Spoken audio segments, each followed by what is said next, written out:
first law is to never outshine the master. Make your masters appear more brilliant than they are, and you will attain the heights of power. When it comes to power, outshining the master is perhaps the worst mistake of all. Never take your position for granted, and never let any favors you receive go to your head. Law number 2 is to never put too much trust in friends. Learn to use your enemies. But hire a former enemy and he will be more loyal than a friend because he has more to prove. In fact, you have more to fear from friends than from enemies. If you have no enemies, find a way to make them. Since honesty rarely strengthens friendship, you may never know how a friend truly feels. Friends will say that they love your poetry, adore your music, envy your taste in clothes. Maybe they mean it, but often they don't. The key to power then is the ability to judge who is best able to further your interests in all situations. Keep friends for friendship, but work with the skilled and competent. Law number 3 is to conceal your intentions. Use decoyed objects and desires and red herrings to throw people off the scent. A red herring is like in the movie, let's say, it bears that this guy is the villain, but then, oh wow, this guy's the villain. It's like trickery. It's like forcing you one way, but it's really this way. A red herring. Trickery is not real. Hide your intentions not by closing up with the risk of appearing secretive and making people suspicious, but by talking endlessly about your desires and goals, just not your real ones. You will kill 3 birds, in fact, with 1 stone.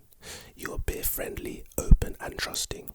You conceal your intentions and you send your rivals on time-consuming wild goose chases. Use smoke screens to disguise your actions. This derives from a simple truth. People can only focus on one thing at a time. It is really too difficult for them to imagine that bland and harmless person they are dealing with is simultaneously setting them up for something else. As Kierkegaard wrote, the world wants to be deceived. Law number 4. Always say less than necessary. One often told tale about Kissinger involved a report that Winston Lord had worked on for days. After giving it to Kissinger, he got it back with the notation, "Is this the best you can do?" Lord rewrote and published and finally resubmitted it. Back it came with the same curt question, "Is this the best you can do?" After redrafting it one more time, once again getting the same question from Kissinger, Lord snapped, "Damn it, yes, it's the best I can do." To which Kissinger replied, "Fine, then I guess I'll read it this time." Persons who cannot control his words show that he cannot control himself and is unworthy of respect. But the human tongue is a beast, and few can master. It strains constantly to break out of its cage, and if it is not tamed, it will run wild and cause you grief. Power cannot occur to those who squander their treasure of words. Power is in many ways a game of appearances, and when you say less than necessary, you inevitably appear greater and more powerful than you are. Learn the lesson. Once the words are out, you cannot take them back, so keep them under control. Be particularly careful with sarcasm. I'm really sarcastic, so I would have to work on this. The momentary satisfaction you gain with the biting words will be outweighed price that you pay. Law number 5. So much depends on your reputation. Guard it with your life. Always be alert to potential attacks and thwart them before they happen. Meanwhile, learn to destroy your enemies by opening holes in their own reputations. Then stand aside and let public opinion hang them. Doubt is a powerful weapon.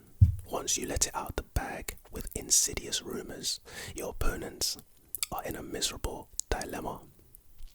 Once you have a solid base of respect, ridiculing your opponent both puts him on the defensive and draws more attention to you, enhancing your own reputation.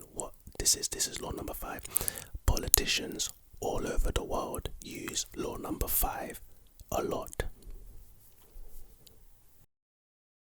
Law number 6. Court attention at all costs. Surround your name with the sensational and the scandalous. Better to be slandered and attacked than ignored. I guess this means that all publicity is good publicity, even the bad publicity, right? Every crowd has a silver lining. At the start of your career, you must attach your name and reputation to a quality, an image that sets you apart from other people. Create an air of mystery. Remember, most people are upfront, can be read like an open book, take little care to control their own words or image, and are hopelessly predictable. By simply holding back, keeping silent, occasionally uttering ambiguous phrases, deliberately appearing inconsistent, and acting odd in the subtlest ways, you will emanate an aura of mystery. The people around you will then magnify that aura by constantly trying to interpret you. Do something that cannot be easily explained or interpreted. Law number 7 is to get others to do the work, but always take the credit. Law number 8 is to make people come to you. Use bait if necessary. For negotiations or meetings, it is always wise to lure people into your territory or the territory of your choice. You have your bearings while they see nothing familiar and are subtly placed on the defensive. Law number 9 is to win through your actions, never through argument. Law number 10, infection.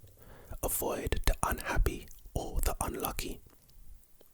When you suspect you are in the presence of an infector, don't argue, don't try to help.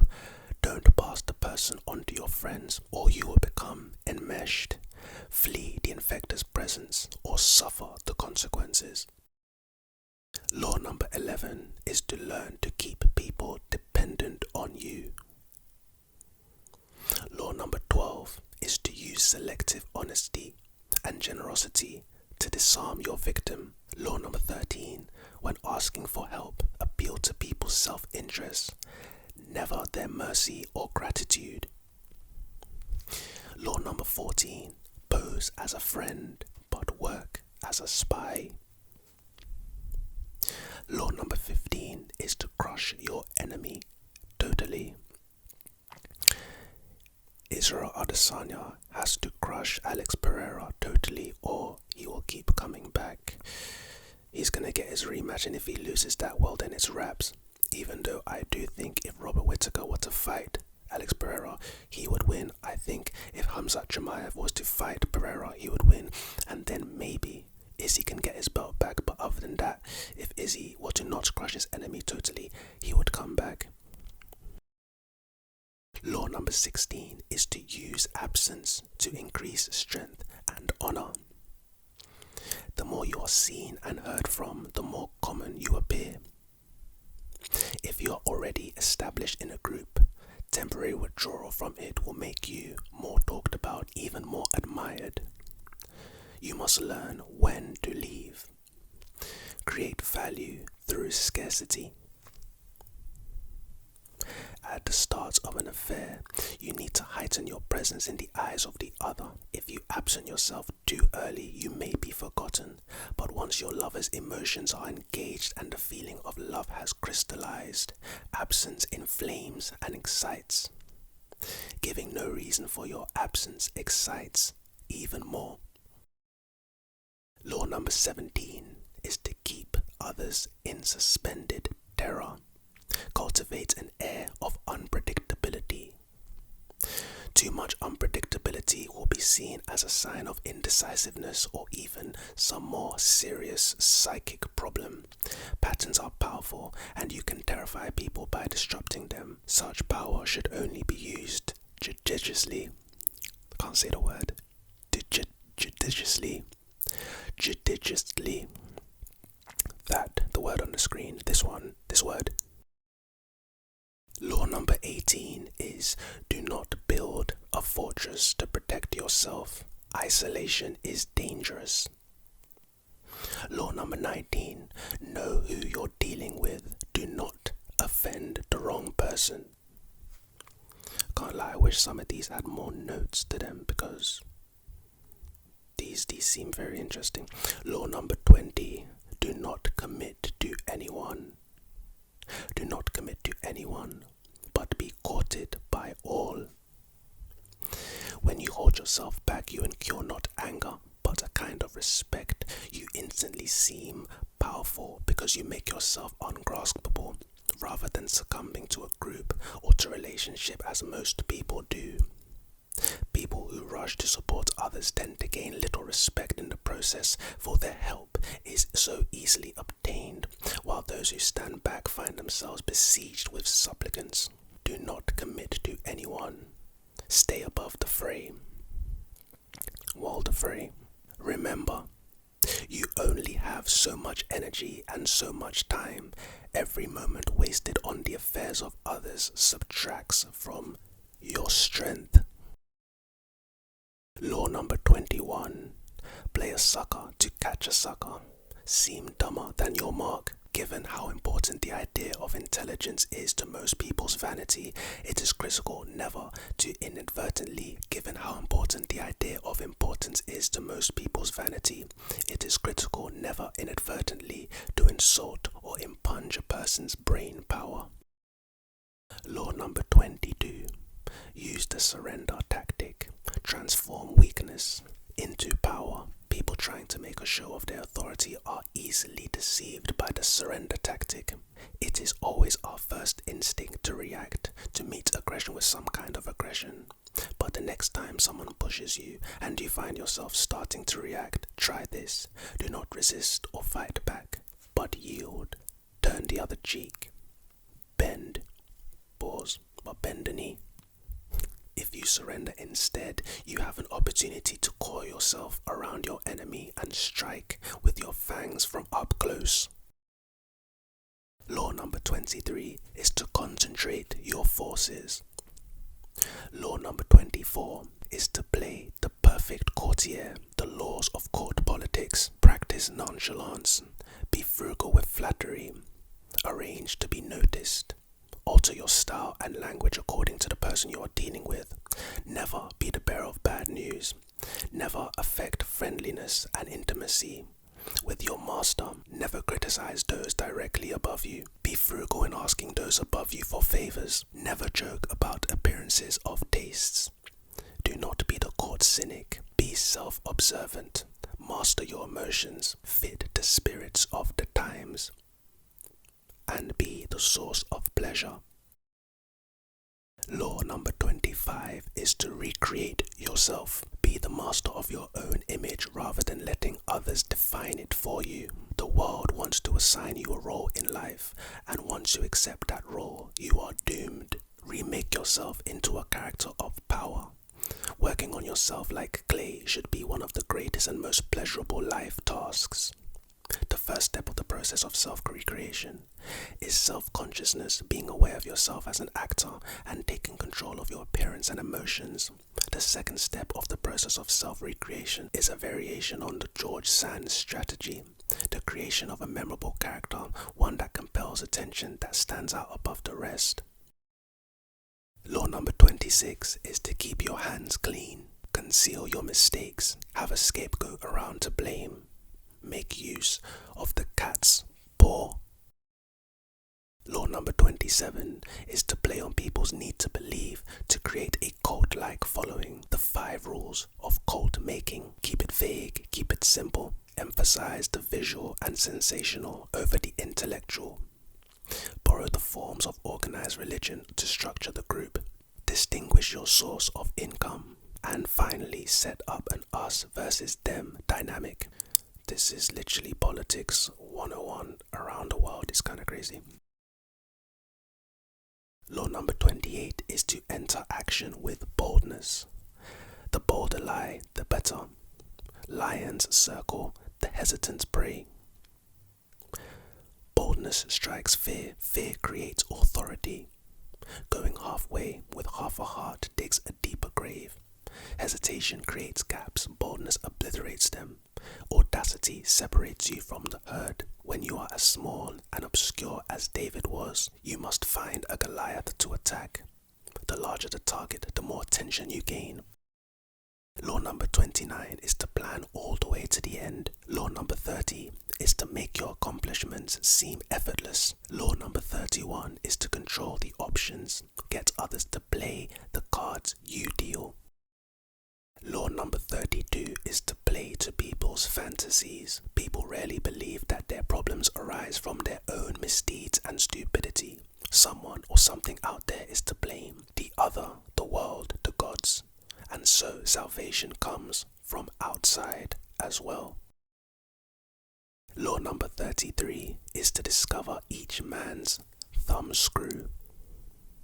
Everyone has a weakness, a gap in the castle wall. That weakness is usually an insecurity, an uncontrollable emotion or need. It can also be a small secret pleasure. Either way, once found, it is the thumbscrew you can turn to your advantage. Finding the thumbscrews. Pay attention to the gestures and unconscious signals. Find a helpless child. Look at their childhood. Look for contrasts. An overt trait often reveals its opposite. Find a weak link. Fill an emotional void. Feed on their uncontrollable emotion. Always look for passions and obsessions that cannot be controlled. What people cannot control, you can control for them. Law number 34. Be royal in your own fashion. Act like a king to be treated like one, or queen. Law number 35 is to master the art of timing. Law number 36 is to disdain things you cannot have. Ignoring them is the best revenge. Remember, you choose to let things bother you. You can just as easily choose not to notice the irritating offender, to consider the matter trivial and unworthy of your interest. That is a powerful move. Desire often creates paradoxical effects. The more you want something, the more you chase after it, the more it eludes you. This is a fact. The more interest you show, the more you repel the object of your desire. This is because your interest is too strong. It makes people awkward, even fearful. Uncontrollable desire makes you seem weak, unworthy, pathetic. Law number 37 is to create compelling spectacles. Law number 38. Think as you like, but behave like others. If Machiavelli had a prince for discipline, the first thing he would have recommended him to do would have been write a book against Machiavellism. Okay. Law number 39 is to stir up the waters to catch fish. Anger and emotion are strategically counterproductive. You must always stay calm and objective. But if you can make your enemies angry while staying calm yourself, you gain an advantage. Law number 40 is to despise the free lunch. The worth of money is not in its possession, but in its use. Law number 41 is to avoid stepping into a great man's shoes. Law number 42 is to strike the shepherd and the sheep will scatter. Within any group, trouble can most often be traced to a single source. The unhappy, chronically dissatisfied one will always look up to stir dissension and infect the group with his or her ill ease. Before you know what hit you, the dissatisfaction spreads. Act before it does. Act before it becomes impossible to disentangle. Once you recognize who the stirrer is, pointing it out to other people will accomplish a great deal. 43. Work on the hearts and minds of others. Remember, the key to persuasion is softening people up and breaking them down gently. Seduce them with a two-pronged approach. Work on their emotions and play on their intellectual weaknesses. Law number 44 is to disarm and infuriate with the mirror effect. When you mirror your enemies doing exactly what they do, they cannot figure out your strategy. The mirror effect mocks and humiliates them, making them overreact. By holding up a mirror to their psyches, you seduce them with an illusion that you share their views. By holding up a mirror to their actions, you teach them a lesson. Law number 45. Preach the need to change but never reform too much at once. If change is necessary, make it feel like a gentle improvement on the past. Even while people understand the need for change, knowing how important it is for institutions and individuals to be occasionally renewed. They are also irritated and upset by changes that affects them personally. Law number 46 is to never appear too perfect. Envy creates silent enemies. It is smarter to occasionally display defects and admit to harmless vices in order to deflect envy and appear more human and approachable. Do not try to help or do favors for those who envy you. They will think that you are condescending to them. Law number 47. Do not go past the mark you aimed for. In victory, know when to stop. And law number 48. Assume formlessness. By taking a shape, by having a visible plan, you open yourself up to attack. Instead of taking a form for your enemies to grasp, keep yourself adaptable and on the move. Accept the fact that nothing is certain and no law is fixed. The best way to protect yourself is to be as fluid and formless as water. Never bet on stability or lasting order. Everything changes.